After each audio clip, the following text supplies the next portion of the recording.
দাজ্জাল হবে ইতিহাসের সবচেয়ে বড় ফিতনা। কিন্তু আপনি কি জানেন কিভাবে তার ফিতনা থেকে বাঁচা যায়?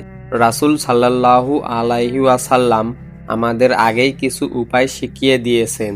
প্রথম উপায়, সূরা কাহাফ পড়া। রাসূল সাল্লাল্লাহু আলাইহি ওয়াসাল্লাম বলেছেন, যে ব্যক্তি সূরা কাহাফের প্রথম 10 আয়াত পড়বে সে দাজ্জালের ফিতনা থেকে নিরাপদ থাকবে। সহিহ মুসলিম। দ্বিতীয় উপায়, ঈমান শক্ত রাখা। দাজ্জালের ফিতনা থেকে বাঁচতে হলে ঈমান মজবুত রাখতে হবে, কারণ দুর্বল ঈমানের মানুষ সহজেই বিভ্রান্ত হয়ে যাবে। তৃতীয় উপায়, দাজ্জাল থেকে দূরে থাকা। রাসূল সাল্লাল্লাহু আলাইহি ওয়াসাল্লাম বলেছেন, যে দাজ্জালের কথা শুনবে সে যেন তার কাছ থেকে দূরে থাকে। চতুর্থ উপায়, মক্কা ও মদিনা। হাদিসে বলা হয়েছে, দাজ্জাল মক্কা ও মদিনায় প্রবেশ করতে পারবে না। পঞ্চম উপায়, দোয়া করা।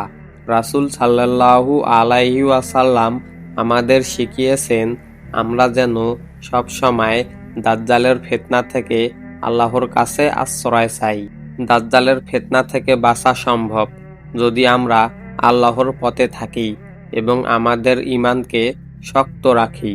আপনি কি দাজ্জালের ফিতনা থেকে বাঁচতে প্রস্তুত? কমেন্টে লিখুন। আল্লাহ আমাদের হেফাজত করুন।